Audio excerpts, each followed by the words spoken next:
Coming up this week, off-screen. Alicia Vikander raids some tombs. James Corden eats some carrots. Rooney Mara goes biblical. Arnaud Desplechin revisits his golden days. The art world gets a square. Gholam goes for a ride. And Michael Caine gets nostalgic. All those to come and more, off-screen.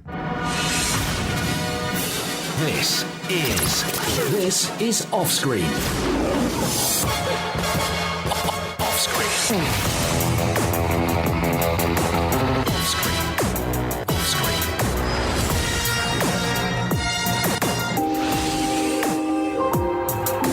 With the latest film news and reviews, this is Off-Screen, the on-screen radio show.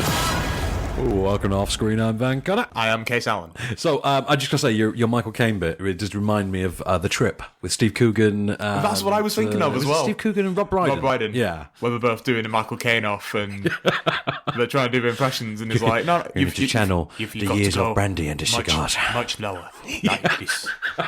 Mr. White. Well, we are going to hear from Michael Caine later on, like podcast extras. Yeah. So, we might as well plug the podcast extras now then, because we're not going to be able to fit in reviews of My Golden Days or My Generation, both my movies, strangely. Yeah, and My Generation, not about The Who. Not about The Who. That's Michael Caine's documentary about the 60s. It's exactly what it sounds like. Is it just about the? It's not about him. It's about him and the 60s. Anyway, we've not got time to put it in the actual... We'll get to it. We've not got time to put it in the actual show. Sorry, I apologise for that. But we'll do it in the podcast extras where we can breathe and do our best Michael Caine. But, so get the podcast edition on Acast, Deezer, iTunes, any podcast platform you like. Just type in Off-Screen. It's in there. And there's more after the end credits. I think there's probably about 20 minutes today, I'd imagine. Something like let's aim for 22 minutes. Yeah. 22:15. How about that? 22:15. 22:15. And then Moment Cage, solid 22:30. Exactly. Yeah. Okay, Mr. Allen. So, before we do the news, before we do the reviews, the box office top 5, competitions, all the usual fun and fluster. Frolics. So, we need a piece of news to kick us off, and I believe Mr. Cage has done something brilliant this week. I mean, does a week go by when he doesn't do something brilliant? Well, he gets out of bed in the morning, doesn't he? Yeah. And thus the world continues to spin. And he did do Mum and Dad recently, and that was brilliant. We did enjoy it, yeah. It was good. I need to watch that again. But, so a long time ago, Nick Cage was going to be Superman. He was. The role he was born to play. Clearly. Yeah, clearly. I look at Nicolas Cage and I think, how are you not Superman? Yeah. It's like him and Rob Lowe. I just look at... Exactly. You look at Action Comics #1, and then you look at Nick Cage and you think... It's a marriage. You know what I mean? Marriage of material and synergy. Style, Synergy. Yeah. That's Seamless. What that is. Seamless, yeah. He was supposed to be Superman for Tim Burton, and obviously didn't happen. Come to pass. There was an amazing documentary called, is it The Death of Superman Lives? The Death of Superman Lives. What happened to the Man of Tomorrow, The Death of Superman Lives? Something like that. It's a long title, but a very good film. And Kevin Smith is in it, and your boy Roger Waters. not Roger Waters. John Peters. That's the bass player from Pink Floyd. John Peters. I would love Roger Waters to be in it. That would be interesting, wouldn't it? It's just playing money on the bass. Well, if you've got a Superman movie that's got members of Pink Floyd involved. Well, we've got a Michael Caine film with members of Who. Well, yeah, exactly. Well, I mean, we have got that film, so yeah. We got that, yeah. So that documentary came out. The original film never came to pass. However, Nick Cage is going to be Superman after all. I know. And this is in animated form for the upcoming Teen Titans Go to the Movies. Oh, is that what? Is that I think it's Teen Titans Go to the Movies. Because is the show called Teen Titans Go? Yes, the show is Teen Titans Go, and it's hugely popular. Yeah, it's got a big following. It has. I think it's because it's the only superhero thing that caters to the anime crowd, really. Not the classy anime crowd, the pop punk fun anime crowd. Well, I think it's that, and I mean, a lot of these Marvel movies and DC films and X-Men films and whatever, when you're like 5 and 6, it's terrifying. you can't really go to see those, or maybe you can, but speak for yourself. My kid would go. Hey, I was 4 when I saw T2. Really? Yeah. I was 9, and it changed my life. I think it changed mine when I was 4. But the point is, this is quite a good entry to these kids that might want to. Yeah, I'm trying to think who's in this roster. I know it's Robin's the leader. Cyborg is in it. Starfire from Green Lantern is one of the characters. Beast Boy is one, I believe, as well. Yeah. There is another female character that I forget as well. But yeah, and it's a wacky, colourful. There's going to be loads of cameos, it seems. So Superman is one, Wonder Woman is one. Halsey is going to be played. Halsey's Wonder Woman, I know. Yeah, that's cool. That's interesting. Green Lantern is in it, played by there is a rapper, isn't a there? rapper called. Now, excuse me for being super white. Okay, but I forgive you. It's fine. Lil Yachty. Little Yachty, huh? Lil Yachty. Ah, okay, great. Yeah. So, and Superman. What I think though is they need to redesign their Superman and just give him longer hair and a really weird suit. Well, I'm hoping there's a bit in the film where that just happens. Yeah, he just like inexplicably just grows hair and he's got long hair. Yeah. If you've never seen the picture of Nicolas Cage in that Superman outfit, just go look at it right now. Go see it. Go Google it. Yeah. So, What's first? First review of the week. Teen Titans Go is this summer, by the way. It's out. I think it's actually in July. So, first review of the week: Mary Magdalene. And I know what you're thinking, right? We haven't had a good Jesus story in a while. Origin story. Yeah, exactly that. I mean, another origin story. You know? God, it's like Peter Parker all over again. I know. I tell you, the only person who has more origin stories on screen than Jesus is Spider-Man or Superman. Yeah. So or Batman.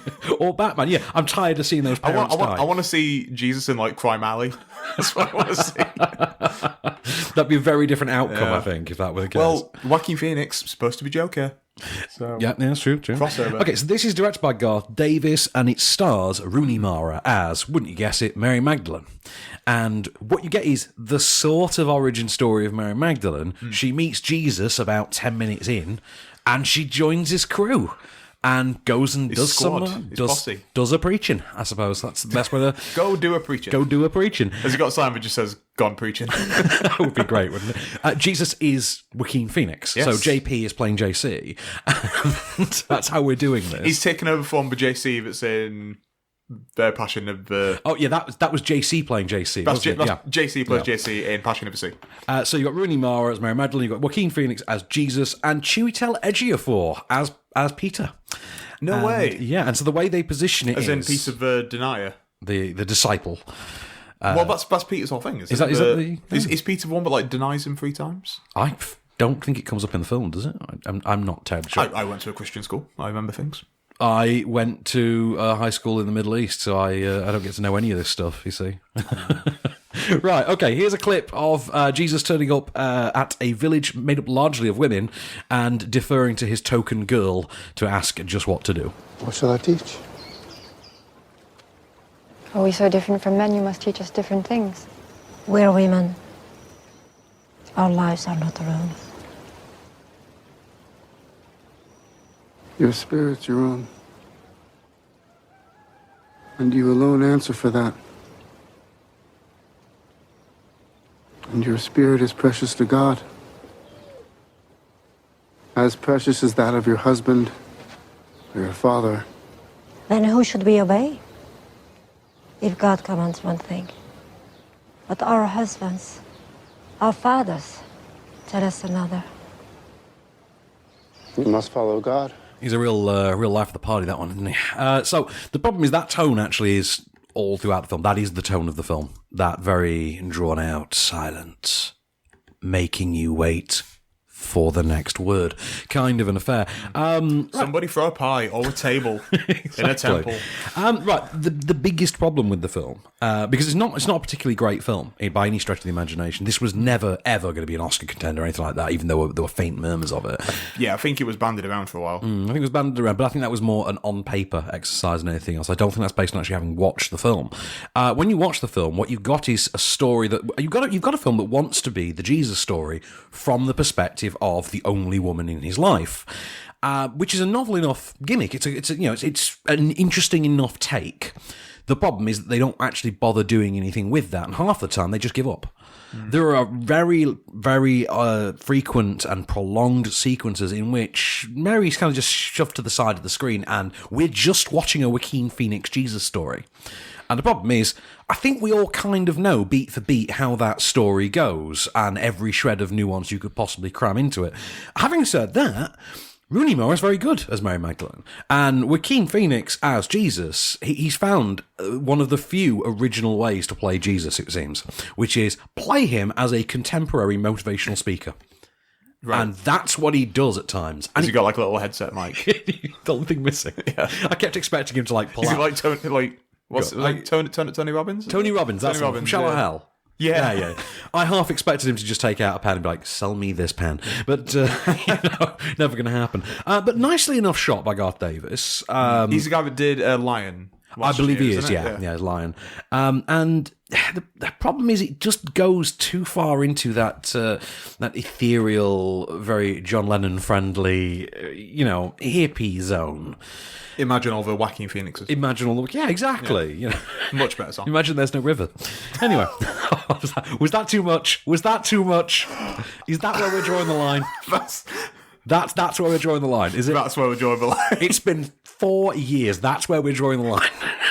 Of all the things that I have said and all the jokes you've told me not to say, That's where we draw the line. Also, it is nice to see Checky Cayo in a movie again. Remember Checky Cayo? I remember Checky Cayo. I love Checky Cayo. It's always nice to see Checky Cayo.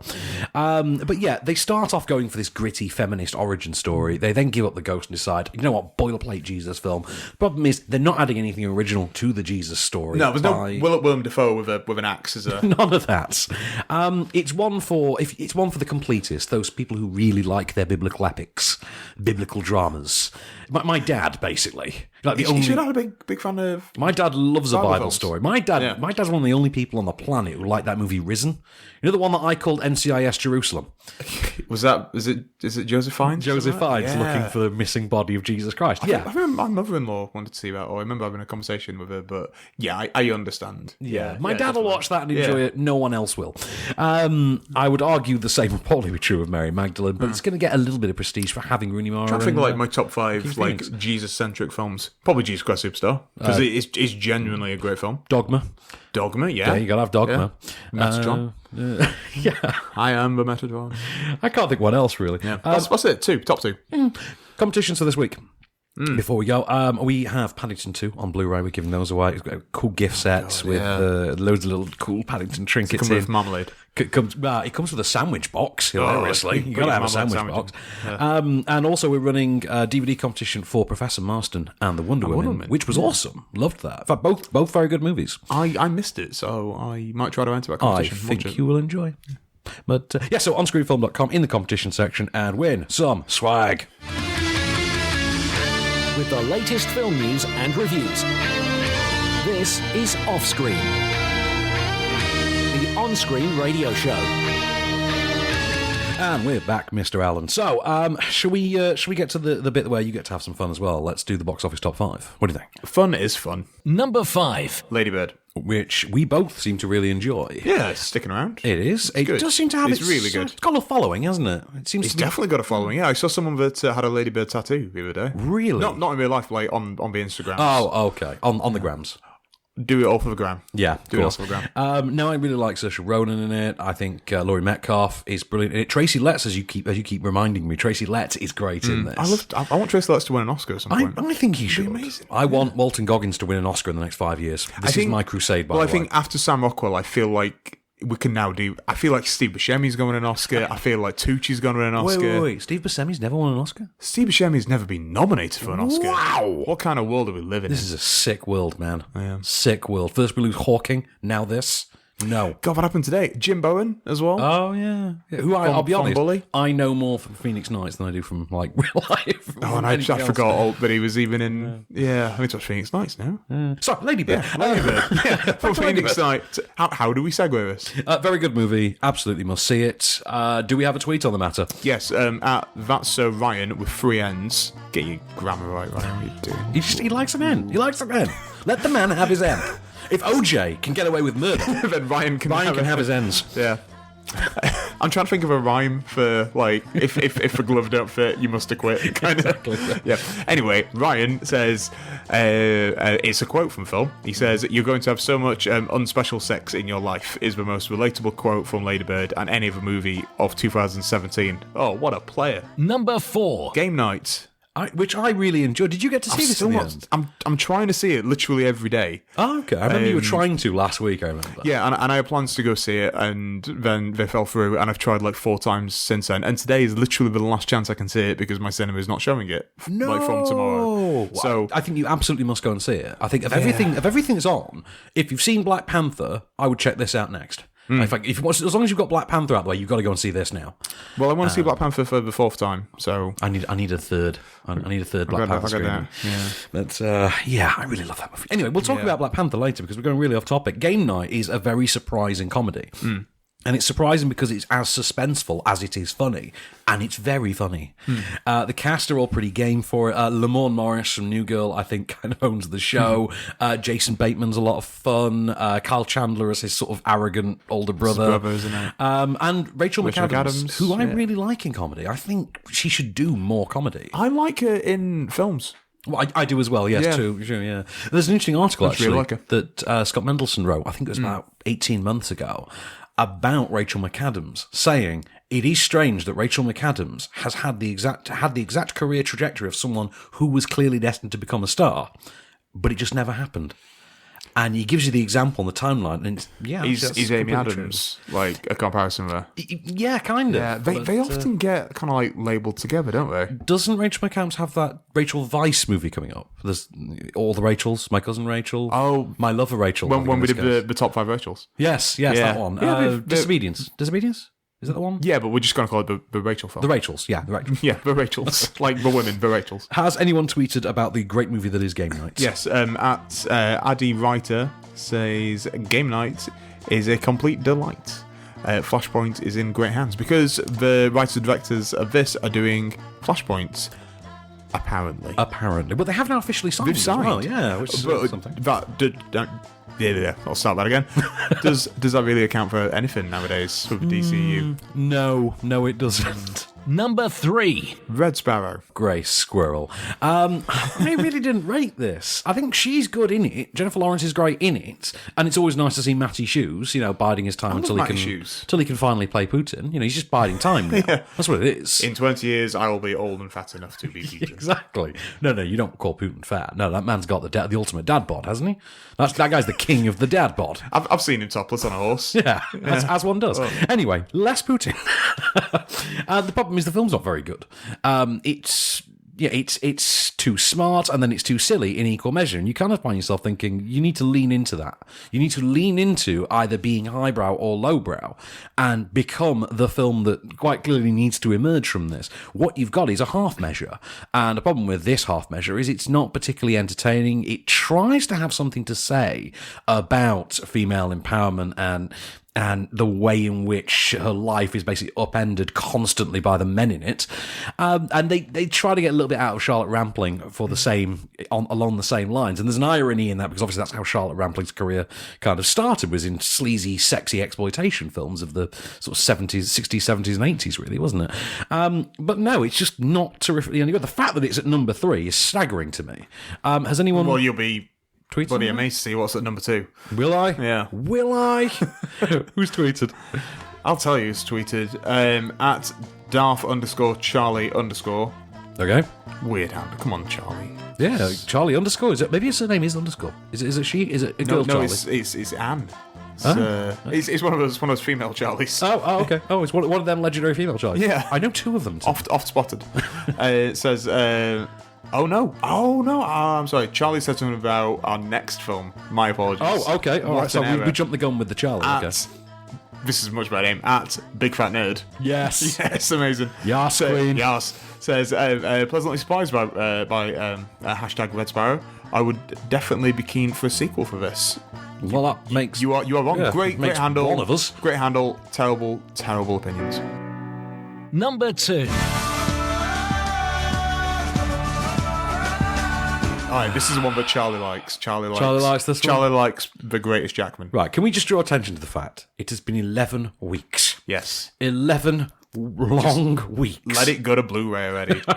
And I'm looking at you as well, Jumanji, when I say that. Jumanji's still out of the cinema. Is it? Yeah. Is it really? We're probably going to go see Game Night at the weekend. And Jumanji was on. I don't know. I've a bit of a sore spot about that because I tried to see Thor Ragnarok over Christmas this last year. And it was off. As part of our sort of annual Christmas cinema trip that we do. And it had been bumped for Jumanji. I was heartbroken. But Can't Stop the Rock. Can't Stop the Rock. Ooh, I missed that song. Anyway, so Great Showman, it's hanging there. It's been 11 weeks. It's still making huge money to the extent that this is getting silly now. I don't know how much it's made. It's We've actually got a figure, haven't we? It's $1.5 million basically last weekend. Oh, just here. Wow. That's just here. I want to see how much worldwide is. That's roughly half. It's still making roughly what half of Black Panther is, and Black Panther made $1 billion last week. So yeah, it did. Yeah. Yeah. Snaps. Well done. Congratulations. Well played, Chadwick. Well played. And also Hugh. Well played, Hugh. Huge Jack Man. I really liked The Great Showman, and I think the fact that it's enduring the way that it is kind of proving once and for all that, critics don't really matter in the business sense. We don't. There was an article on the BBC with the title "How the Great Showman Defied the Critics to Become an Enduring Smash," and it has. Yeah, it really has, hasn't it? You liked it. I think it's fine. I feel like the overwhelming consensus is critics just don't really. After the screening we had, there was myself and Linda Merrick from the Jewish Chronicle. We were the only ones who enjoyed it. I think Kermode went back over Christmas, or just after Christmas, and saw it again. I think I watched a video where he was talking about seeing it again. Yeah. He went and saw it again. And he was in fact, Mark Kermode had the same opinion to me, where he was like, I'm not really the audience, but if I kind of just go along for the ride, I will enjoy it. Pretty much that. That's what he found on a revisit. I didn't need that. I loved it from minute one, but I did accept that. It does have flaws, but I liked it as this great big, showman spectacle kind of a thing. I like an actual circus. But so has anyone tweeted on Greatest Showman? I'm sure someone has something to say about the soundtrack. Do you know what? Yeah, Charlie. Oh, Charlie. Oh, okay. Bloody Charlie's back. Oh, Charlie's back, ladies and gentlemen. Says hashtag This Is Me at Greatest Showman not winning Best Original Song is an absolute travesty. Not a fan of Coco then, because that song is great. I never freeze. Number 1. The comment I've got for Black Panther is brilliant. Is it? Yeah. I try not to look at the one we're assembling. Much debate. So Black Panther, which has now made $1 billion. Yeah, I think it's 1.1 now. 1.1. Jeez. Wow. Okay, I love the film. You love the film. I love Chadwick Boseman in it. I love Shuri. I love Danny Guerrero's character. Michael B. Jordan. I love everything about this movie. Yeah. Really, the only thing I don't like about Black Panther is there's some ropey CGI occasionally. But that's very occasionally as well. Yeah.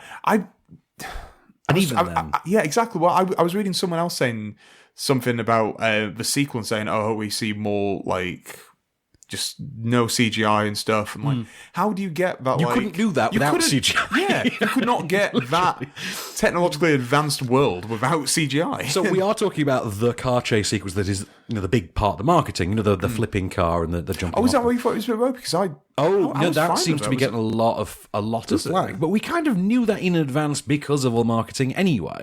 And the rest of the film does look better than that, thankfully. But he wears a suit that absorbs energy. It's a film. Shut up.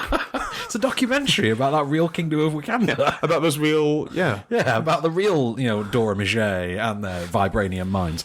Yeah. As one does. I love the film. I love the cast. I love the writing. I think it's beautifully shot. I think it looks incredible. I love the soundtrack. I love the character. I love everything about this movie. Yeah. And I can't wait to see it again. And I will watch it again before Infinity War comes out. Yeah, but in Infinity War, we go back to Wakanda. Apparently the entire third act. Oh, get in. Yeah, imagine Amazing. that. Although not unheard of, because there's a lot of overlap between, for instance, Captain America and the first Avengers movie. So yeah, absolutely, yeah. There's precedent. There's absolutely precedent, and I'm fine with that because I love the character, and I'm happy that they're all kind of going to be going back in Infinity War. It'll be interesting to see all those superheroes in Wakanda. Oh, how will they? Yeah. It's going to be great because we know the Hulkbuster's going to be there. Yeah, man. But so we need some good songs on the soundtrack for Infinity War. Clearly, we do. So can they get Kendrick back? Do you think? They should get Kendrick back for Infinity War. Oi, Ken. Do you reckon his fans call him Ken? I wonder. That's an interesting one. To be friends with Kendrick Lamar. To call him Ken. Yeah. Yeah. Has someone tweeted about Black Panther? Yes. Okay. At Holden 114, obviously a fan of Chasing Amy. Yep. Says Black Panther is just a male Catwoman. Discuss. No. So, no. How about that? Have you got a piece of film news for me? Before we talk about Peter Rabbit. I kind of want to discuss that a little bit. No, the best part, there is a Catman in DC Comics. There is, yeah. There is. There's Catman, because John Coulson and Kelly Needham and I had like a weekend-long love affair with this character, where we just became obsessed with this character for one weekend about 4 years ago, as you do. You know, the drinks are flowing, you pick an obscure comic book character from 50 years ago. And, Like Gentleman Ghost. Exactly, yeah. Yeah. News. Have I got news? It's been a bit of a slim week. It kind of has. If I'm honest. It's still post-Oscar quiet, isn't it? Yeah, which is it's nice. But it's more just been people saying things about other things and about other people. Things about things. Things about things. So one of the writers of Black Panther said something pretty interesting. Said that he doesn't think that Iron Man, as in the first Iron Man film, would work with today's audience. I saw that story as well. Yeah, would you agree? Would you disagree? I think this is a better debate than male Catman. Male cat, yeah. Well, I am the world's worst person to ask that question. You like Iron Man. I'm fond of the character, not going to lie. Yeah. You know what? There is a point, because the douchiness of that character wouldn't really fly now, because we are quote-unquote more evolved in the decades since. However, I have always had it as something of a bone of contention, actually, with Iron Man, that they didn't really quite make enough of that character's douchiness.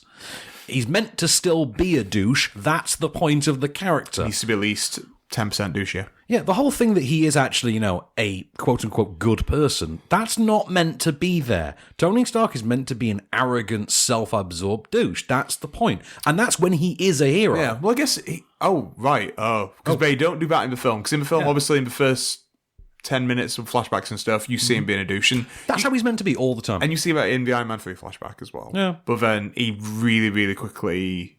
changes into a bit of a... And that was apparently a whole thing with Robert Downey Jr. when he took the role on in the first place.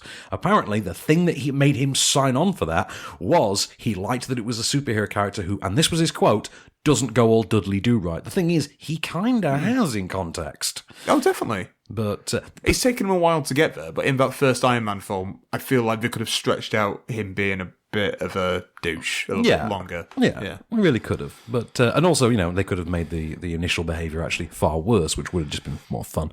But anyway.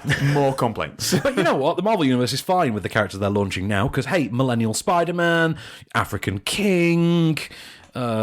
Gonna have a whatever Captain Marvel Evangeline soon. Lilly is. But, whatever that lady from Lost is. That lady from Lost who just seems to play like an office worker. I don't know. That is what she does, right? She's just an office worker, that character. Who, Hope? Yeah. She's kind of that / like an executive, I guess. Yeah, it's like a real nondescript that's kind job, of what she does in the first one, isn't it? Yeah. Where she works for Corey Stoll. And she just seems to, question her job is to question his behaviour. Yeah. That seems to be it. Her job is to have an amazing haircut. Oh, yeah. And give sass and just be like a badass. Yeah, I mean, I'm a fan of Evangeline Lilly anyway, but I always wanted to be Wonder Woman, actually, in the early 2000s. Oh, you wanted her? I thought you said you. No.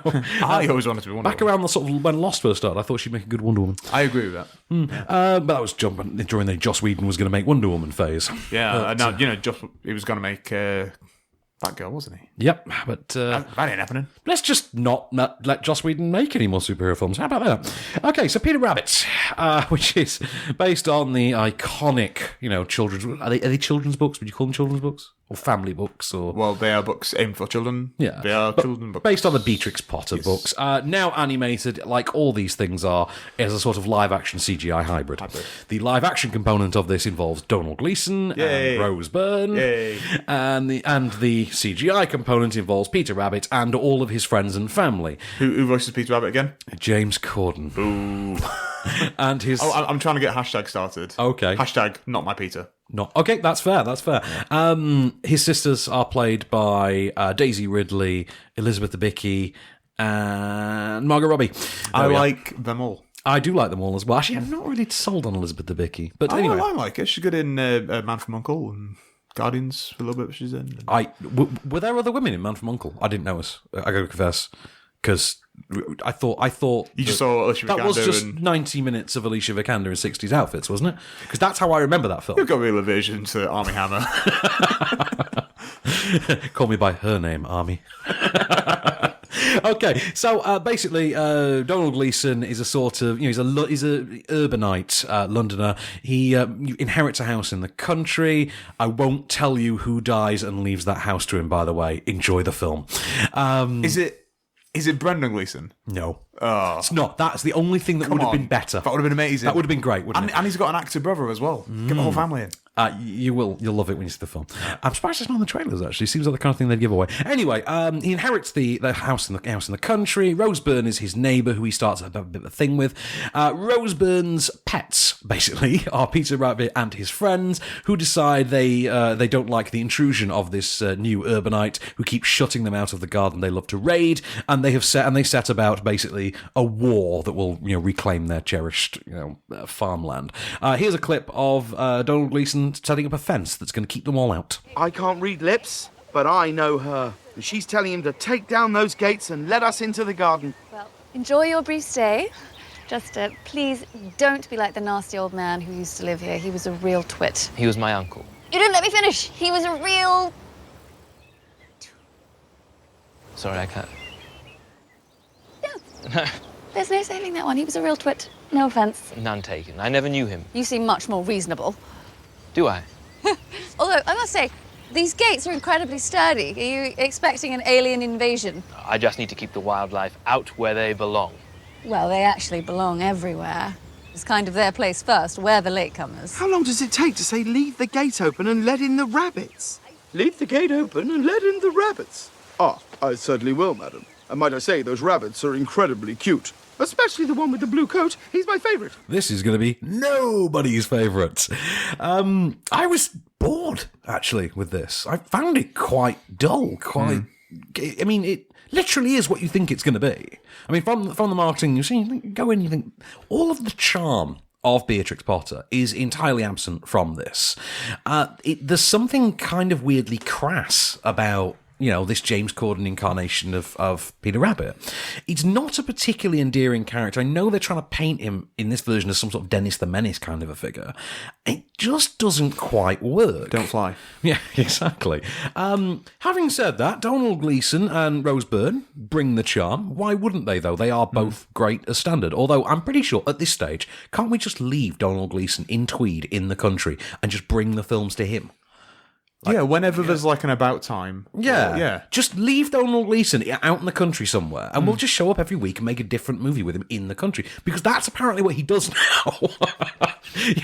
Goodbye Christopher Robin being quite recent as well. He is just... I feel like he's in everything right now. I don't feel like... I'm happy for him to be the new Sam Jackson. Yeah, absolutely. Exactly. I'm cool with that, yeah. Because you look at Sam Jackson, you look at Donald Gleeson, you think that's the natural successor. Now, this apparently is being primed for a potential sequel. They want this to be a series. Well, obviously. I mean, go figure on that one. Because you can do shared universe with us. You do Jemima Puddle Duck. You do the other ones as well. There was a frog, I had a name, but I've forgotten his name. Mr. Todd? No, Mr. Todd. No, I don't know who Mr. Todd is. I'm just looking at the cast list and reading things out. There's someone called Benjamin Bunny, who I imagine is actually a bunny. Yep. Viv Olga was they're like alliterative names or just very kind of cutesy names like Jemima. That's the thing. I imagine young children will find this fun enough in that sort of Alvin and the Chipmunksy kind of a way, but a teeny bit more Richard Curtis to it. Having said that, I think for the parents, they're gonna find this kind of a slog. I mean, I absolutely found it a slog. So the guy that directed it, it's called Will Gluck. He's actually done some things that I've quite enjoyed. Well, I've enjoyed Easy A. Actually, we're just looking at it. He's a known producer, isn't he? He's not really. He doesn't generally direct, does he? I don't know. He's directed quite a few. He directed Easy A. Directed Friends of Benefits, which is not the Ashton Kutcher. Is that's the one that's not No Strings Attached? Exactly. Yeah. Is the other one with JT. Yeah. Directed Annie, the The remake of Annie Kevon Wallace. with Rose Byrne. With Kevon Wallace. With Kevon Wallace. And of course, Rose Byrne. Don't ever leave Rose Byrne out. But of course, Kevon Wallace. And most importantly, he also directed Sia, You're Never Fully Dressed Without a Smile. Yeah. So, yeah. Anyway. Moving swiftly on. Take the kids to see it, by all means, but really, take a pillow. With the latest film news and reviews. This is Offscreen, the on-screen radio show. Come with me if you want to. And we're back, Mr. Allen. So, you like a bit of Elizabeth Moss, don't you? I like all of Elizabeth Moss. You like all of Elizabeth I don't just like her hands or like... just not just a fan of just her knees. Yeah. You like her as a complete entity. She's got one really nice knee. One's better than the other, clearly. It's the left. It's the left. The left, yeah. Yeah, no, she's amazing. No. Show us the good knee. Right, you know that thing Elizabeth Moss has been doing for the last few years where she... Acting. That thing, acting. No, but she picks projects that are like really out there art house dramas. And there was one, was it Queen of Earth? Queen of Earth recently, that kind of thing. Right, this would fall into one of those. So this is The Square. And this is Arnaud Desplechin. And this is pitched as not Arnaud Desplechin at all, is it? Sorry, that's my golden days. This is pitched as a satire, and it definitely counts as one. It is largely, I believe, German, Dutch. I forget. It's a foreign language film, but it's got Elizabeth Moss in it, and it stars. It's got Dominic West as well. It's got Dominic West in it in his second role this week. We seem to get that a lot. We do, don't we? Where am I here? So let's have a look for. The Square. Sorry, I'm just pulling up the notes right here. So The Square, which looks, you would imagine from the poster, this is some sort of martial arts film. It stars Claes Bang, who's the guy playing Blomqvist in the new reboot of Dragon Tattoo. Yeah. It also has Terry Notari in it as well, amusingly enough. Yeah, who does all the mocap stuff when Andy Serkis is too busy. Yeah, exactly. And believe me, he's actually on the poster. He is a performance artist, and that's what he's doing on the poster. So it centres around The Square, which is a new art installation. And you've got Christian, played by Claes Bang, who is the museum curator, and it is basically his attempts to get this new exhibition launched and his exploits as he does. And this involves him being in a car accident and his phone and wallet being stolen and him trying to track those down. The way it brings him into contact with a young boy and it sort of inserts him into his life. He begins a relationship with Elizabeth Moss's character, who's a journalist doing a piece on the exhibition itself. And it's really out there and really odd. It kind of has the tone of Killing of a Sacred Deer. What's his name? I can't remember the name. Yorgos... Yorgos, the director of The Lobster, and has very much his kind of tone. I came out of it and actually I was Linda Merrick asked me, what do you think about it? When I loved and hated it in equal measure. And her response was, I think that's kind of the point. She's not wrong. It does seem like the kind of satirical work that is designed to kind of antagonise a reaction from you. It wants a reaction, full stop, and it really doesn't care which one it gets. Although it does at least have the courtesy to try and elicit both ends of the spectrum from you. The comedy works. It is quite funny at times. Dominic West shows up in this brilliantly sort of hipster art community kind of a way. He's the sort of the typical snobbish artist guy. I really liked it. There's scenes in there that apparently are based on real events. That apparently it's loosely based on something that actually happened with an art installation. There's a sequence, for instance, in which there's a press conference. Someone's at a press conference with Tourette syndrome, and you can imagine how that goes. It's like an episode of Curb Your Enthusiasm. Pretty much. Yeah. It's not afraid to be quite broad with its humour at times. I thought that was kind of impressive about it. Actually, it didn't feel the need to try and go too highbrow with its humour. It was quite willing to be broad at times. Not that it didn't indulge its highbrow sensibilities, it did that as well. But like I said, it really wants every possible reaction it can get from you. And it succeeds. It's well shot. It all revolves around an art installation, so it has to look good. And it does. It held my interest. It was a little overlong at 2.5 hours. I mean, it didn't really have any right to be anything longer than about 100 minutes, but it's more of an art house comedy than anything else. It's cool. It's a little bold. It's a little daring. I liked it, and I really liked Elizabeth Moss in it as well. But Clay's, I'm sure that's how you pronounce his name, Clay's Bang, which great name. It's a porn star name. It's absolutely a porn star name. I feel like if his name were actually Clay Bangs, that would be a porn star name. Maybe that was already taken. He's got a great lecherous quality to him, but also kind of a cool, almost Rob Delaney-like sort of humility to him as well. I liked it on the whole, but I do think it is overlong. I think it's going to challenge a general audience. But an art house audience, I think, will get to grips with it quite quickly. And I think if you were a fan of The Lobster or Killing of a Sacred Deer, I think you'll be on sort of good terrain here, I think. So, have you got a piece of news before we go to Gholam? I believe it's Gholam. So, I've been watching The Sopranos, and I finished watching The Sopranos last week. Oh, you finished, did you? Yeah, I've kind of got like a Tony Soprano-shaped void in my life. Fair enough. Or a Silvio-shaped... Can I do the James Gandolfini breathing? Oh my god. It's like I'm a therapist. Really, what is that? That man's breathing is a thing all to itself. So what are the Sopranos, what are they doing? They a movie or something? Yeah. Oh, okay. So David Chase, who I believe was the creator... Yeah, he's the showrunner, yeah. He's developing a prequel film. Okay. Yeah. Would you be on this? board for that? I think I probably would. I would. I've only just finished watching it for the first time. I think it's been... So I just want it now. From what I was reading, it seems to be pitched as just an actual standalone movie that just happens to involve younger incarnations of Sopranos characters. It seems to be, yeah. We take place in the 60s. Mm-hmm. It's going to be called The Many Saints of Newark. That was it. That's how Jersey is affiliated. Yeah, I'm looking forward I would to it. see that. I would. I don't know who I would cast for certain... Well, they've kind of already got Johnny stuff Soprano, haven't they? Because he's been cast in the 60s before. So you could literally use the same actor. That's a good point, yeah. Same with Livia.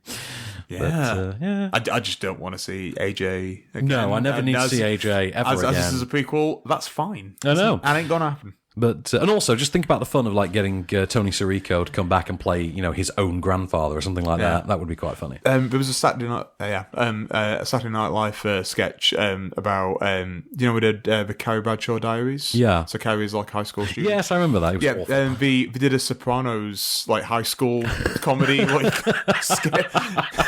It's Bobby Moynihan as Tony Soprano. Brilliant. Bill Hader as Silvio. Oh man, I love Bob Moynihan. Yeah. So, real quick talk about Gholam. Then, do you remember the Salesman, the movie that won the best foreign language film last year? Yeah. Was it an Iranian film? That was an Iranian film. This is an Iranian-British film.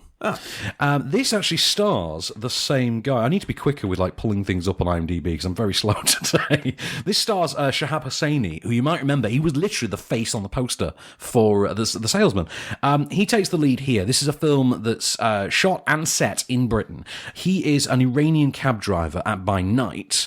He works in a garage during the day, and this is kind of I would say, not a mean street.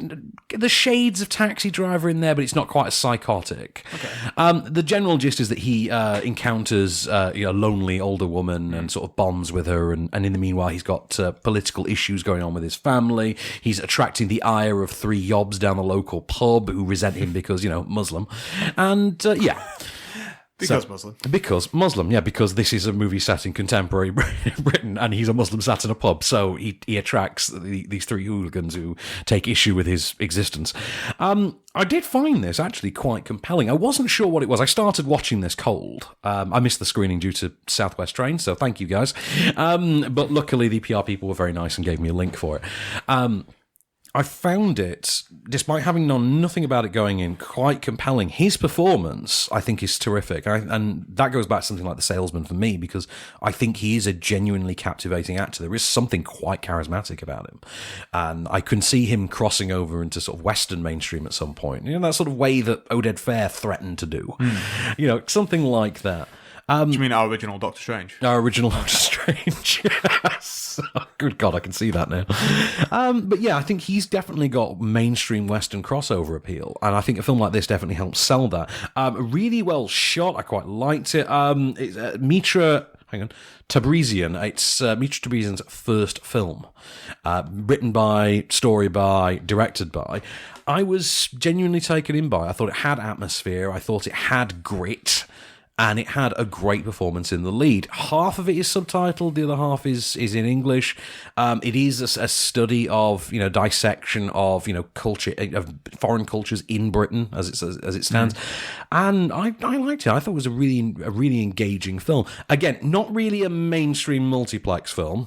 Like, I think it would just baffle a lot of people on that ground. But again, find the art house crowd, and why not? With the latest film news and reviews. This is Offscreen, the on-screen radio show. Mr. Allen, it's time. It's been many years, and it's time. So we're going to talk about Tomb Raider after you give me a quick piece of film news. But before we do you want to tell me who directs Tomb Raider? Because we're a big fan of this man. Yeah. So it's the guy that... what was the name of the film he directed? The Wave. The Norwegian disaster movie that I really liked. Directed a film called The Wave. I'm talking really, really quietly because it's a very calm, subtle name. Yeah. His name is Raw Earthorg. We love Raw Earthorg. We're going with Uthorg. Whatever sounds more manly. Oh, God. Yeah, more like a Viking. The greatest name, isn't it? Raw Uthorg. When you've got a name like Raw Earthorg, do you even need to work? No. You should just get paid for having that name. You absolutely should. Just literally stand on the street with a cardboard sign playing, please ask me my name. And my name is... Raw Uthorg. Literally stood around with a cardboard sign saying, call me by my name. So, anything quick in the film news? No. Okay, we'll just do Tomb Raider then. Film review it is. Okay, so Tomb Raider, based on the 2013 reboot game. So this kind of ignores everything that came before. It ignores the Angelina Jolie movies. Very different tone, very different style. This is where they're taking it seriously. I mean, by contrast, it's kind of like going from Batman Forever to Batman Begins and skipping the Batman and Robin stage. And this... The best stage. Oh, yeah, definitely. This then stars Alicia Vikander as Lara Croft, a.k.a. the Tomb Raider. She raids tombs, the Tomb Raider. And this is the origin story, as it were, which is much the same as the game. And the way this plays out is she is a sort of, I'd say, mid-20s version of the character, kind of a rebellious nomad, I would say. Hangs around London. She's eking out a living as a sort of Deliveroo cyclist. That's literally what she does. She goes and does some MMA in the morning and then some Deliveroos in the afternoon. And that's it. And she discovers that her long-missing father, who's been missing for 7 years, he's played by Dominic West. He's from Sheffield. He's from Sheffield, yes he is. I met him once, and hilarious thing. In Sheffield? In Sheffield. And there were lots of women around, and this was around the time that Appropriate Adult was out. Remember the Fred West thing? Yeah. There were a lot of women fans who were surprisingly aroused by his impersonation of Fred West, and they kept making him do it. I have sat in the presence of Dominic West doing Fred West. It's terrifying. I'd like to see that. It's even worse. Imagine him doing it with the biggest grin on his face and those big wide eyes and about a dozen fawning women. See, initially I thought he got that job just because his surname was West. No, it turns out he's just really good at seducing women with the voice of Fred West. Go figure. Anyway, so he's gone missing. Lara discovers he's got a secret. He's gone to go perfect his Fred West. He's been researching for 7 years.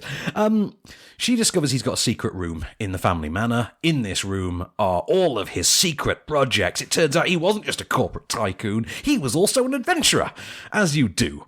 So she discovers that he was on the trail of an ancient Japanese crypt in which they kept a Japanese empress who had supernatural powers, and if they find the crypt now, there is the potential to enslave the human race. And the crypt is being sought after by an evil organization known as Trinity. And the crypt, of course, is on a remote island in the middle of the Pacific or whatever that she has to journey to and track down the tomb. Of course, Trinity are also on the island and are seeking the tomb for themselves, so who will get there first? Here's a clip of Lara being sort of kind of set straight by her stepmother figure, who's played by Kristen Scott Thomas. So they're having a conversation in the waiting room of a police station that she's literally just been released from the cells. Listen, it's very simple. If you don't sign the papers, then everything your father worked for will be sold off. Not just the company, but Croft Manor also. Can you imagine how he would feel if you lost the house?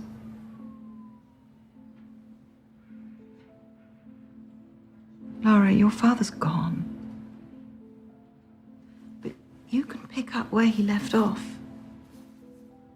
It's in your blood.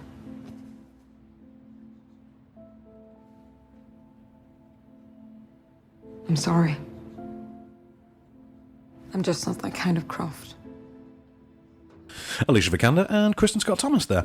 And, okay, if this is the first attempt, if this is an attempt to launch a new franchise out of this, and the film makes no bones in its final 10 minutes that it really is going for the franchise. This just hold up a sign that says, sequel. Sequel, question mark. If this is the first installment of a franchise, I'm in.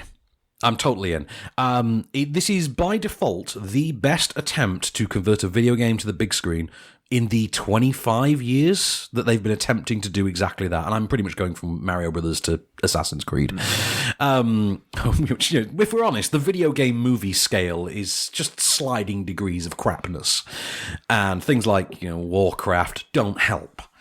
So, yeah. No, I want to think of one really good one, but I struggle. I don't know. I mean, do you know what? I actually think I can actually make a case, probably, for Doom. That is arguably one of the better video games. I watched like the last 50 minutes of Doom the other day, and it's just, it's fun. It knows what it is. It's silly. It's got the first-person shooter bit at the end, which exactly. is With a good sequence. It's got the BFG. Yeah, exactly. What else do you want? And it's got The Rock. Every movie needs The Rock. Anyway. And Kirby. Yeah. So what they've done with this one, and part of the reason this succeeds is it is as much about the actual story, about actually making a movie, as it is, let's replicate the great set pieces from the game that you might remember. Let's replicate that bit with the waterfall. Let's replicate that bit with the plane. And let's do the bit where she jumps across the tomb. And those bits are in there, obviously. The token weapons, the iconic look, and all that, it's in there. Cover it with Goggins. Yeah, but they're going down the Batman Begins route of actually setting this up properly. In that way that you don't look at Batman Begins and see a superhero movie, you just see a movie. Same thing here. You don't really see a video game movie. You kind of just see a movie. Not a particularly amazing movie. A predictable movie, a movie that literally plays as if you smashed together The Last Crusade and all of the flashback scenes from Arrow into a movie. I feel like we've had so many of these like action-adventure kind of films based on indie that we kind of know what's going to happen.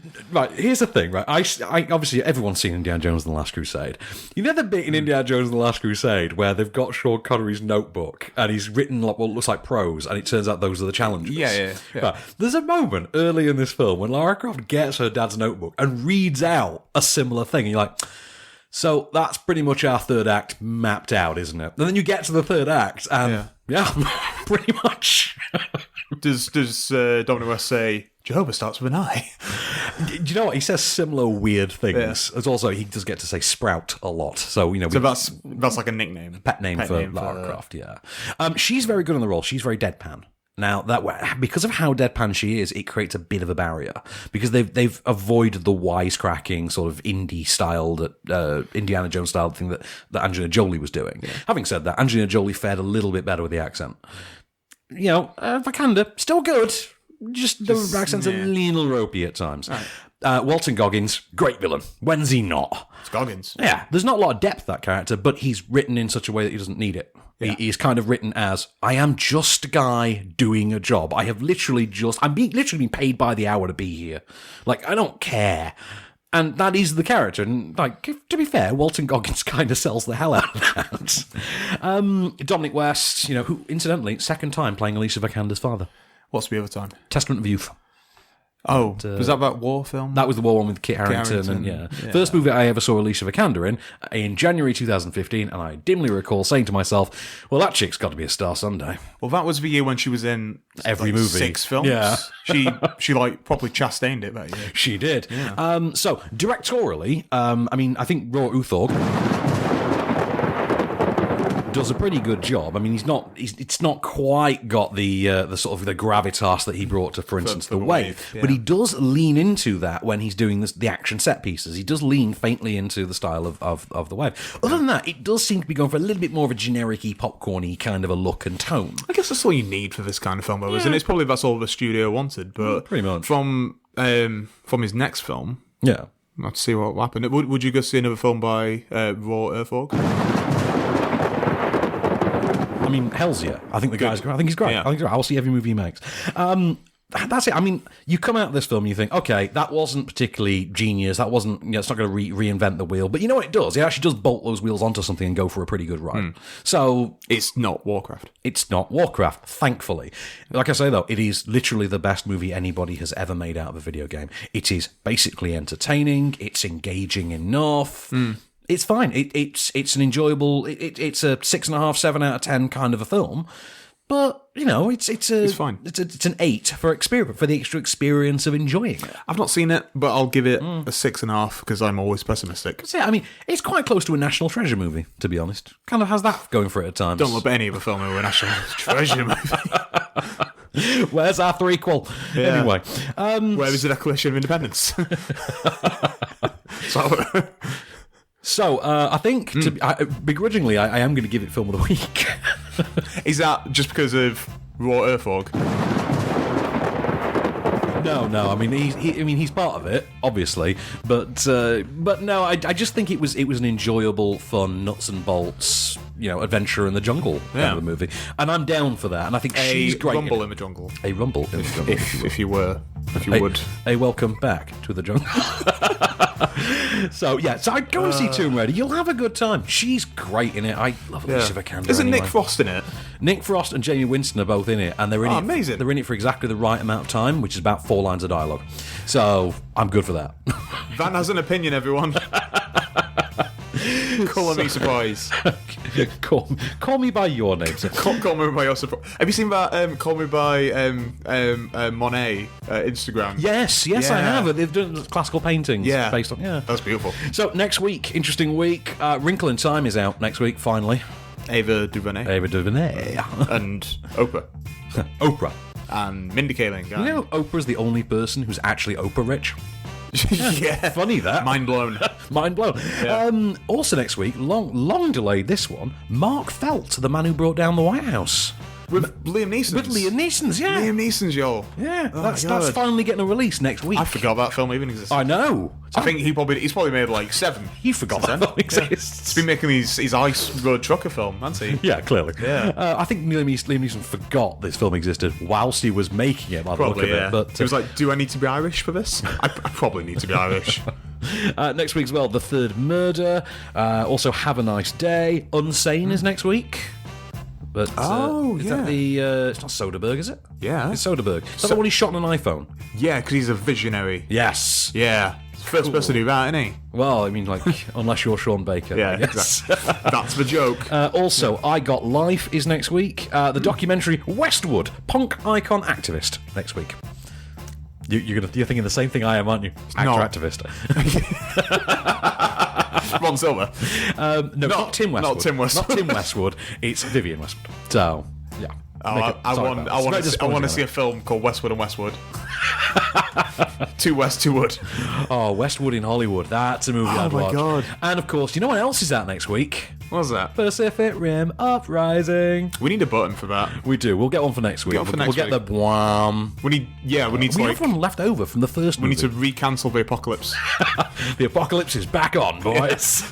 So, yeah, we've got all those to come and more next week off screen. Don't forget to check out the podcast edition. We're going to be talking about My Golden Days and My Generation. All the films called My. That's going to be our My section. All the My G's. We're going to be doing where my G's at. Exactly. In the meanwhile, this has been a Kelly Stubbridge for On Screen. I've been Van Connor. And I have been Raw Earthorg. We'll be back. Just show me the way to get out of here, and I'll be on my way. You've been listening to Offscreen.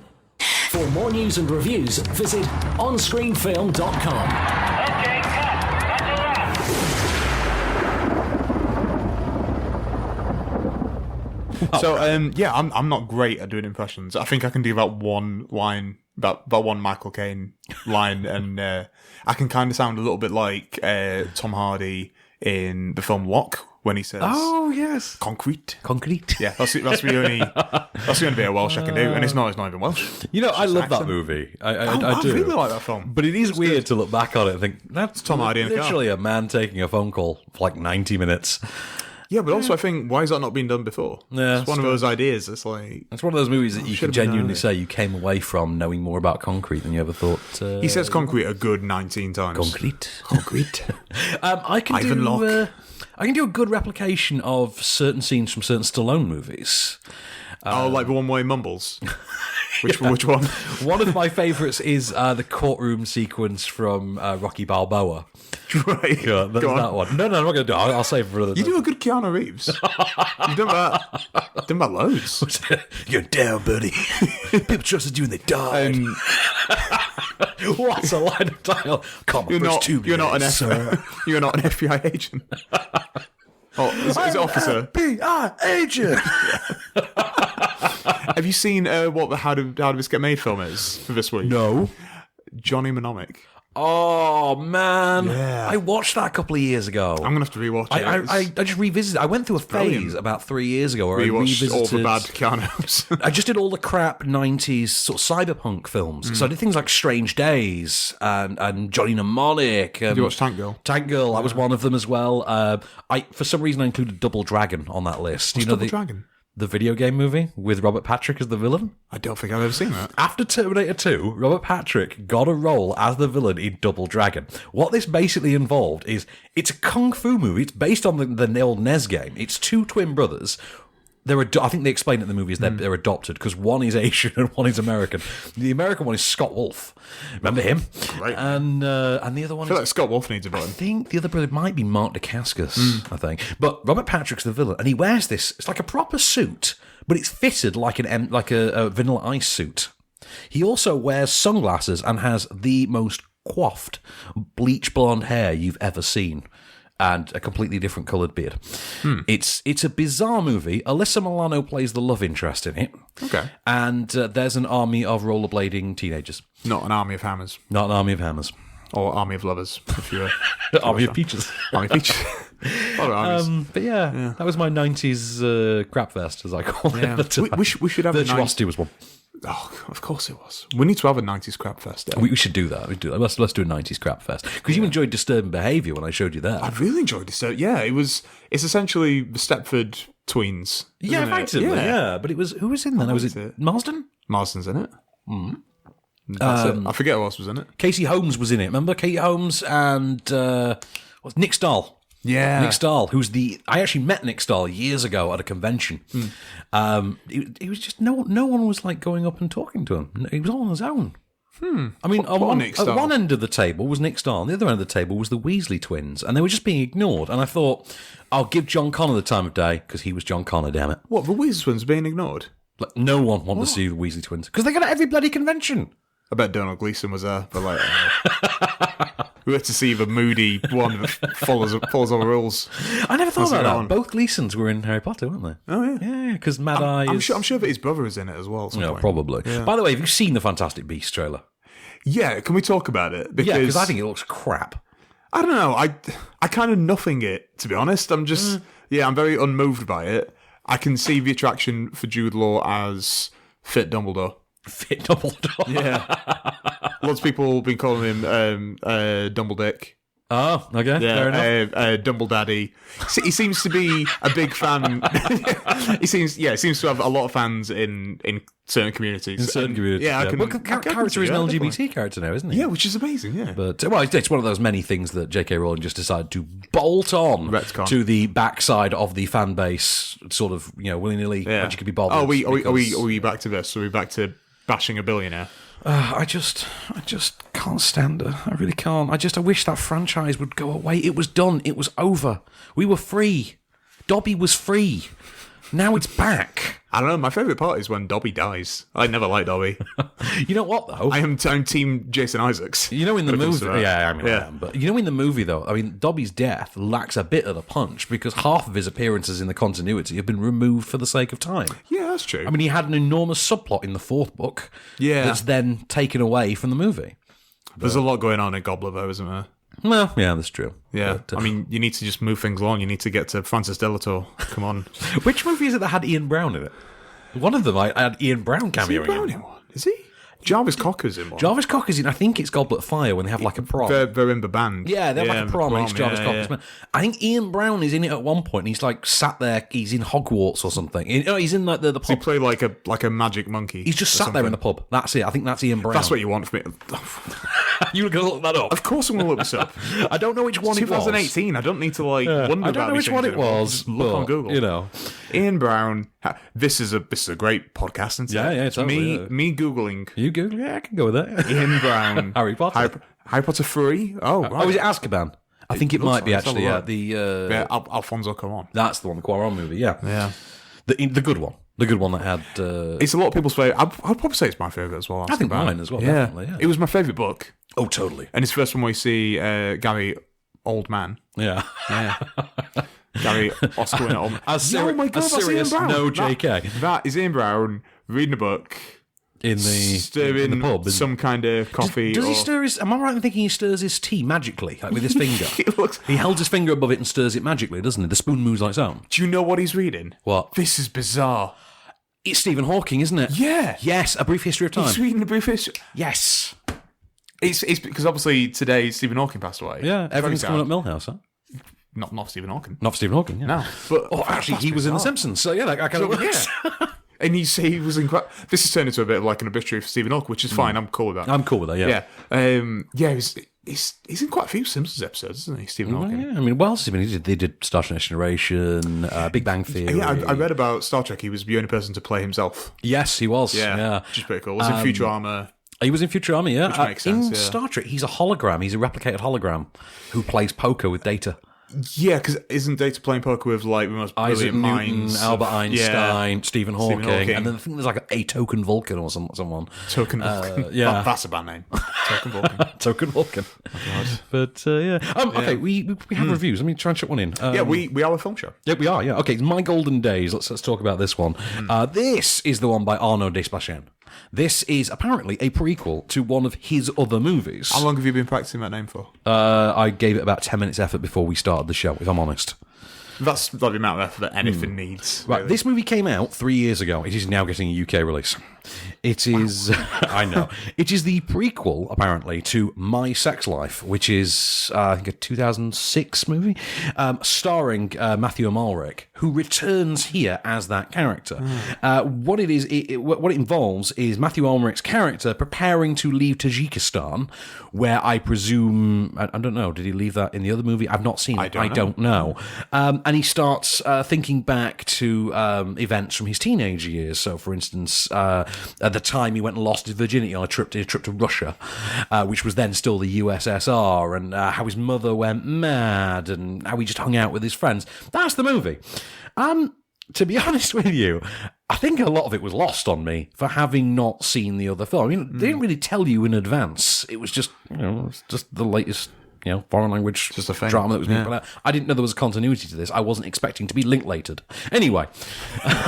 Is that what we're calling it now? That's what we're calling it now. Yeah. I didn't expect to be Linklated, ladies. You made a franchise about something that shouldn't be a franchise. Yeah, exactly. Now, to Linklater. And I'm pretty sure Ludo Guadagnino is going to do the same goddamn thing he next. Is, yeah. So, I think that'll be fine. Why couldn't it be something like Lady? I'd rather Lady Bird was a weird franchise. That would be kind of cool. Apparently that... It's not going to be... They're not going to have a sequel to Lady Bird, but she's going to do another 2 or 3 more films based in Sacramento around the same kind of time. Oh, cool. Similar kind of theme. So, in a way, it is going to be like a mini franchise, which is cool. Yeah. To be honest with you, this is very much... This is sort of an eventless movie. I mean, there's a lot about characters. It doesn't feel like it particularly builds to anything. It is just spending time with these characters. They are kind of likeable, but there's not an awful lot beyond the sort of day-to-day of, characters going to a party. Okay, what's the point of this party? Nothing. There's just a party. Okay, cool. Enjoy the party. And, yeah. It goes on for just over 2 hours. And I want to point out that they scheduled the screening for this to end 20 minutes before Tomb Raider started on the other bloody side of Holborn.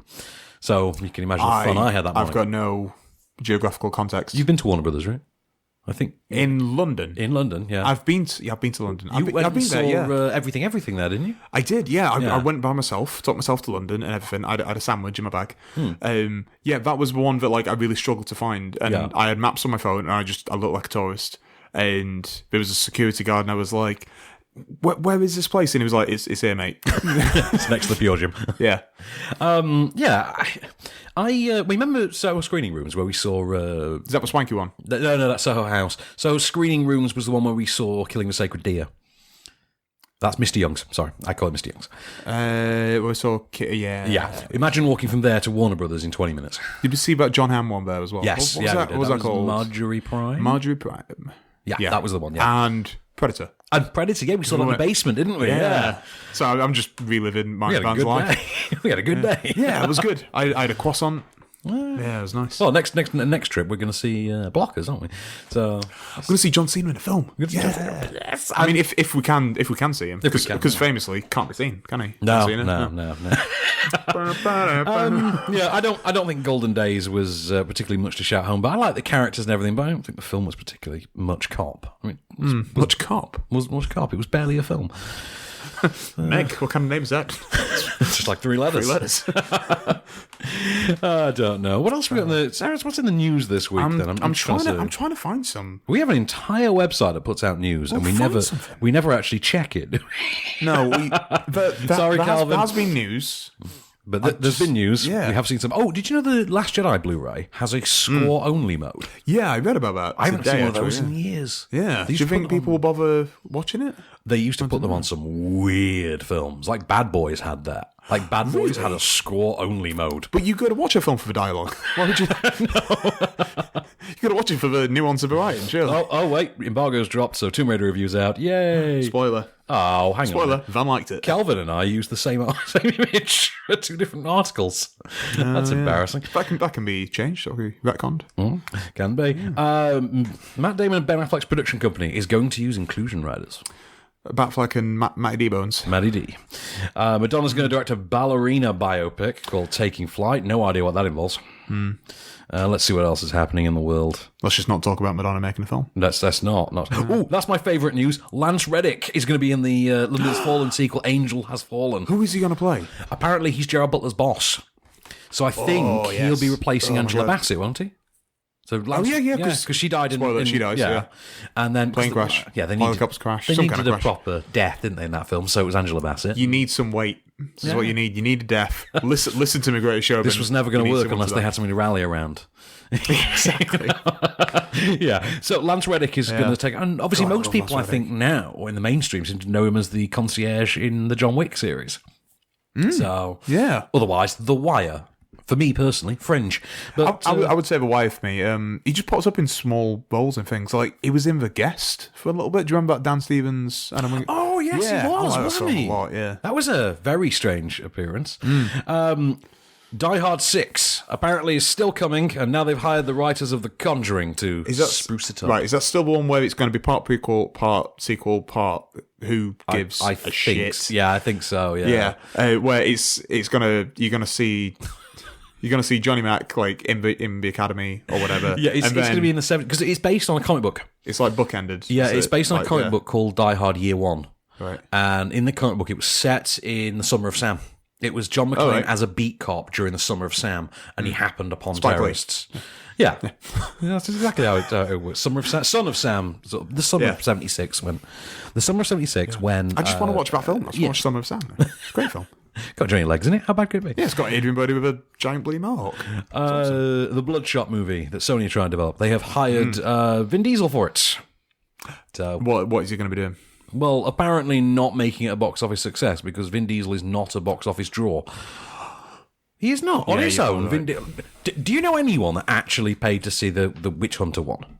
What was that called now? The Last Witch Hunter? The last one with Elijah Wood. Elijah Wood and Michael Caine. Michael Caine. I smell a segue. Oh, yeah. I've not even seen that. No? And I'm a big fan of Vin Diesel It's on Netflix. trying to have a beard. I know, I should watch it. What is stopping me? Do you know what? It wasn't bad. You could potentially. I think if they had. They have Rose Leslie as well from Game of Thrones. I think if they'd had a lead who was slightly more charismatic than Vin Diesel is, I think that could have been. Do you know who'd have been good for it? Talk about your Mission Impossibles. Well, yeah. You know who'd have been a good lead for The Last Witch Hunter? Carl Urban. Like, yeah. He could have rocked the shit out of that. But Vin Diesel, yeah, okay, because, this immortal that no one has noticed has been around Vin for Diesel's 1,000 still years. got the clout to just make whatever he wants, doesn't he? And that comes from making, billions of dollars with car films. True that. Okay, so, Michael Caine was in The Last Witch Hunter. Oh, sorry? Michael Caine. Oh, right, yeah. Didn't understand it first time. In fact, I'll tell you what, on the subject of his name, please allow me to play you the following clip from the new documentary, Michael Caine, My Generation. My real name was Maurice Micklewhite, which is a bit of a mouthful for an actor, so I changed it to Michael White. Then I came to London, and every night I used to go to Leicester Square in a phone booth and call my agent to see if there was any work. And one night she said, I've got a job for you. It's on television. She said, and you've got to join Equity, the trade union. So I said, OK, I'll join it. She said, but you've got to change your name. She said, because there's another Michael White already in Equity. So I want the name now. She said, obviously you can keep the name Michael, but I want another surname. So I looked around Leicester Square at the cinemas, and there was my favourite actor, Humphrey Bogart, in The Caine Mutiny. And I thought, this is fantastic. So I said, Michael Caine. She said, how do you spell it? I said, C-A-I-N-E. And that's how I became Michael Caine. If I'd have gone to the cinema next door, I would have been Michael 101 Dalmatians. I mean, he's great for an anecdote. He really is. Yeah. I love the Jaws 4 anecdote that he says. He says I've seen the house. I've never seen Jaws 4, but I've seen the house. It's an house paid for. Yeah. Actually, when you hear moments like that, when he's just giving off one of his billion anecdotes, it's amazing that he and Alan Frank aren't the best of friends. Alan despises Michael Caine, and yet they are very alike. Anyway, standard 60 set documentary. Lots of archival footage. Shots of, for instance, Michael Caine driving through Piccadilly Circus in the 60s, intercut with him driving through Piccadilly Circus now.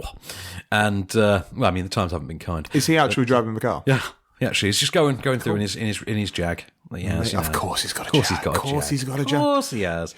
Wood panel interior, You see, I'm looking at the castle, which technically I guess won't be a castle because it's people just being themselves. The documentary, and Roger Daltrey from The Who is in it. Yeah, Marianne Faithfull, Joan Collins, Roger Daltrey, Lulu, Paul McCartney, two thumbs up, Paul McCartney, Twiggy. Right. So the basic way this works is everyone who was anybody in London in the 60s kind of just tells us about the good times. There's not really any context to it other than that. It's just, we were waiting for a cab, and then the Rolling Stones came by. And we said, well, you've not got a song. We've got a song, me and John here. and that was how the Rolling Stones got their first hits. And me and John? Yeah. That was Paul McCartney. Was that your Paul McCartney? I can't do a Paul McCartney. I was trying to play... Yeah, Michael Caine smashed out apart. Paul McCartney, not so much. No, I'll be honest, all my impersonations of the Beatles sound identical. And all some might be don't come from Liverpool. Hello, Homer. I'm George Harrison. Oh, what a nice fella. David Crosby. You're a musician. Oh, man, I love that episode. Yeah. Now, that could be a contender for one of the best Simpsons episodes. Probably could be, yeah. To be honest with you, this movie basically, because it's intercut with moments like you've just heard, in which Michael Caine just talks straight to camera and just gives you one of his anecdotes, the problem is the whole thing feels like Michael Caine's BAFTA Fellowship acceptance speech with a soundtrack. And don't get me wrong, it's a hell of a soundtrack. I mean, the screening I was in was the last one of the day yesterday. I was at the back of the screen on my own in my usual seat, the same seat you've sat next to me in Mr. Young's. And down the front there was Nigel and Matt and Maria. And there's literally the four of us watching this film. And, I was just sat there enjoying the music, singing along to all the 60s pop songs. And it was a good time, I'll be honest. I was amused by it. But, it's like a 75-minute telly-documentary. That's all there is to it. You're not going to learn anything about the 60s. It's just anecdotes. Literally, it's like So it's 85 minutes of anecdotes with a soundtrack. Whilst Good soundtrack, right? Yeah. While Michael Caine tells you about, where he got his shoes from in the mid-60s. I want to know that, though. I want to know where he got them from. So I went to Trafalgar Square, yeah? It's amazing. And they were brokes. Right up brokes. I'm sorry. This is really turned into a trip, hasn't it? It really has. With their brandy and the cigars. Right. Just say, I wouldn't say it's anything to particularly shout home about. It's a pretty bog standard, you see this on BBC 2 Tuesday night at 11 o'clock kind of documentary. And he doesn't have any ideas of being anything above that anyway. That's it. It's just Michael Caine amusing himself. Being Michael... Well, when you're Michael Caine, you can do that. Exactly. It's fine. He's an older gentleman. All he does is literally round up people and tell them stories on a loop. That's just... Yeah, but when you get to that age, you've kind of... You've earned it. Yeah, and I feel like people can't really tell you what to do or what you... Like, I've got a theory, but because right now, I can't wear a hat. I've got this thing You can't wear a hat? Well, I can, but I look Is like it like an idiot. a group thing? Is it like people think you have a strange shaped head, but in actuality it's just a hat? I think it's just a complex that I've got where I just feel like I don't look good in a hat. That's why you don't like hats? Exactly. Yeah. Can't resist a Marvel reference. And then, I feel like when I'm 65, 70, I can wear as many hats as I want. And because I'm 70, I'm an old man, I'm not going to care what people think. I want to carry around a stick and hit children. just shout at kids. Shout at children, hit them with my walking stick. Yeah. And then just blame it on the fact that I'm old and losing my marbles. Crazy old man Connor. They're doing an animated reboot of The Rocketeer. Did you know this? No. Okay. Why? That was an odd one. Weren't we going to do a sequel at some point? You would imagine. A reboot or... I don't know. Did I hear we were going to do a female-led... television show. A female-led reboot of that? Of which one? Of The Rocketeer. No idea. That'd be Not a clue. Yeah. But did you know Adam West was snubbed from the Oscars in memoriam? Adam West, yeah, I did. Yeah. There was a bunch of There were a few people, weren't fairly there? high-profile snubs. Huh. Yeah. Well, the year that Harvey Weinstein dies, do you think he'll get mentioned? Do you think they'll whitewash him from Oscar history? Have you seen? This is related to it. Have you seen the John Mulaney, Nick Kroll Spirit Awards monologue? No, I have not. I shall look that up now. Yeah, they make a point of Harvey Weinstein and when he dies and being in a memoriam segment, and it is brutal. I will look that up because that sounds right up my alley. Yeah, we'll have to watch it. Do you remember that Motley Crue biopic that's been coming our way for a little while? Yeah, it's Is happening. it The Dirt? It's a Netflix film now. Is it a Netflix film now? Yeah. Well, here's the thing. They've cast Ozzy Osbourne for it. Yeah, some guy that was in... He was in School of Rock, but not the film. The Nickelodeon series that apparently spins out of it, which I've never heard of. Tony Cavallero. I mean, that's a great name. Yeah, but I mean, look at the dude. He just that dude kind of looks like he could channel Ozzy. He could be Ozzy, yeah. He could totally channel. He could be Ozzy, and he weirdly looks like Jack Black. Like he's got like a Jack Black expression. Do you know what I mean? I didn't know there was a TV series of School of Rock. I knew there was, and obviously there's the stage show as well. And the stage show that's got its own songs written by Andrew Lloyd Webber, which means yeah, exactly. Shouldn't a School of Rock stage show just be a jukebox musical? Yeah. Yeah. That's kind of the point of School of Rock. Yes. They have one original song. Yes. That's the whole point. Yes. You're not hardcore unless you live hardcore. You know this. But the legend of the Rent was way hardcore. In the ancient time, there was a man who knew boy. Oh my god! Do you know that movie? Do you know that movie's really way that better than I give it credit for? That film is great. The soundtrack's amazing. The performance is really good. The kids aren't too annoying. Yeah, I have a hard time with Jack Black. I do. Do you? Are you that guy? You're that one person. No, my thing with Jack Black is, and I've said this for many, many years, and every now and again he confirms it for me. Jack Black Kung Fu Panda is the best animated franchise of all time. Thank you, I've met your wife. Your wife has told me many, many goddamn times. She loves Kung Fu Panda. She really does, doesn't she? My thing with Jack Black is, I think he's fine when he's a supporting player. I don't think he's a lead. I don't think he's I can't enjoy him as a lead. Bernie was an exception. That's a great film, though. But then I see that as Richard Linklater. I see that as a Dick Link film. Dick Link. Dick Link, yeah. But yeah, that's the thing. I mean, other than Bernie, I don't think he works as a lead. And every now and again, he comes back with something where he is a supporting player or he's part of an ensemble. Jumanji. And it works. Jumanji being the most recent example. To an extent, Goosebumps, like 18 months earlier. Yeah. Prior to that, I think it was Tropic Thunder. Okay. I mean, I think he's great in Tropic Thunder, but to be fair, he's basically 1/5 of that cast. So I like him as a leader. I like him in Nacho Libre. I feel like you couldn't get anyone else to be that. Never got on with that one. Did you not? I really did. Nacho Libre. As I was talking about the week, I do like Jared Hess's kind of sensibility. Yeah, you seem to have a thing for his work. Funny that, isn't it? Yeah. I'm trying to think like what else he is the lead in. Really, I'm blanking on it. And there's a bunch, but you just forget that he's in for like a split second. Loads. Mars Attacks. Oh yeah, of course. The Jackal. Oh God, remember that? I just want to sprawl. Yeah. He wasn't. Don't forget, he was in an X-Files episode. Lest we forget. He was. Season 3, I believe the episode's called DPO, and the two big guest stars were Jack Black and Giovanni Ribisi. Of course, Bow before my knowledge. Jack Black gets killed by lightning, yo. No, yeah, I mean, for me, I think he works well as lead and supporting, but best one ever, Barry driving me Uptown 5, High Fidelity. Surely. Of course, yeah. Kathleen Turner, Overdrive. But for tonight, we'll be Barry Drive and Uptown 5. That movie's basically your Bible, isn't it? Yeah. I think so. Well, that book is my Bible, and then the film is a reenactment of your Bible. So, yeah, it was. I know pretty much every line of that film. I have bits from it that I quote. I mean, was it? Am I miserable because I listen to pop music, or am I listening to pop music because I'm miserable? Yeah. Top 5 records. Oh God, I love that movie. Yeah, a Cosby sweater. It's a Cosby sweater. A Cosby sweater. Oh. Sorry I offended your golf buddy. I actually like that movie. Has a great moment in it, which Jack Black enters the store and there's I forget what band are playing. Bell and Sebastian are playing, and he walks in. We are introduced to Jack Black literally with the line, "Holy Shiite! Holy what fucking the fuck Shiite!" Is It's sad bastard music. Exactly. This is my money mix I made for you. Got me a snort laugh there. His vintage jacket. Yeah. Oh, God, I love that movie. And also Lisa Bonet in that movie. Sorry, Mrs. Momoa. Yeah. Mrs. Momoa. Call her by her name. Mrs. Momoa. Yeah. But, Ready Player One seems to be getting some press, doesn't it? Yeah. Should we end with a very quick discussion about that? Because we kind of mentioned it earlier. Yeah.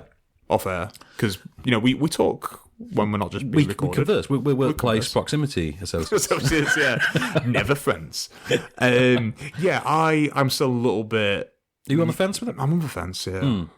I don't know. I mean, like I said to you earlier, I think... First reactions have been fairly strong. Yeah, really positive. But who knew Spielberg could make a blockbuster? Yeah. I mean, obviously, 1941, great film. Always amazing. I'm all about Amistad, man. All about Amistad. And Munich. That's them they're just taking names in that one. Yeah.